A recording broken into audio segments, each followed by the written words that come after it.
Elic Ayomanor is a very intriguing prospect. Big-bodied, outside receiver, some phenomenal individual performances whilst he was at Stanford. I'm joined by Wyatt of DLF to break down this intriguing prospect and dig under the skin a little bit more. Wyatt, are you a big fan of Ayomanor, or do you feel like it's raw potential that is likely to go unfounded? I am a fan. I think I'm going to be ahead of the market overall for sure on Ayomanor. Good size speed combo, like really good side speed combo. Like we're not used to seeing that often in the recent years. Honestly, we're seeing a lot more small. I mean, there's nothing wrong with that, but like he has the size and speed that you look for. A lot of really solid per route analytics when you look at what he did for Stanford. But that's the thing you do have to look at, because just the raw stats aren't super impressive. But that's a little bit of what Stanford was doing, right? They're definitely more of a run-heavy team, but he kind of dominated as that number one target for them. Checks a lot of boxes, proficient working down the field.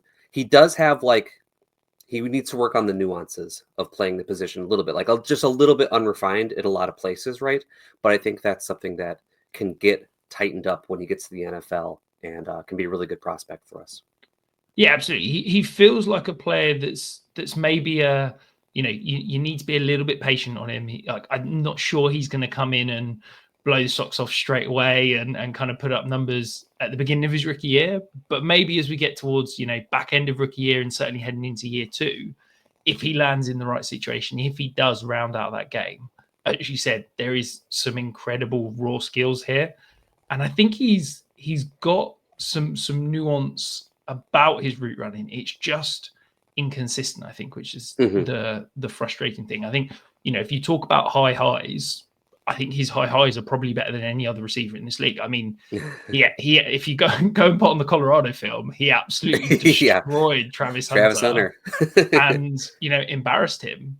Yeah. And I don't think there's many players that you can say the same about. But before we dig in a little bit deeper, though, if you haven't hit that subscribe button, go ahead and do that now. Promise you will not regret. We've got these rookie positional previews, positional players. Every single guy you need to know for your fantasy rookie drafts, we'll be dropping a video on over the next few weeks.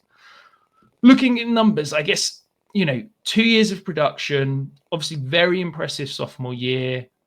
Little bit down step in terms of that junior year. As you said, not incredible, huge volume, slightly because of the Stanford offense. Do you think that is perhaps what's holding him back, being vaulted into that sort of second tier of wide receivers in this class at the moment?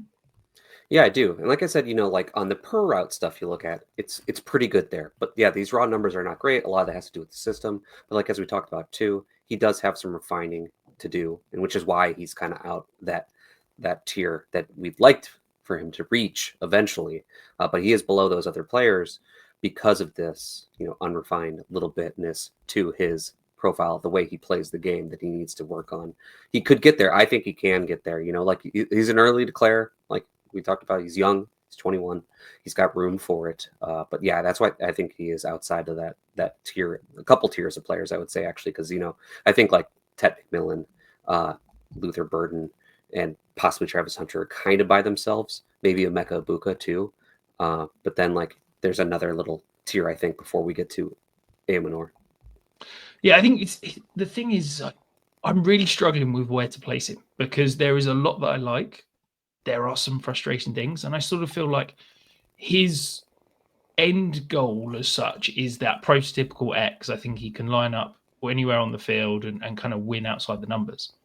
But then you look at, as you can see on the screen, his release package, he really struggles against aggressive bump. He's not great in those contested catches situations. And those are kind of the two things that as an X receiver you want to hang your hat on. So yeah, I think I'll probably end up about consensus, but I think there is a lot to like. It's just unrefined potential rather than perhaps the finished product.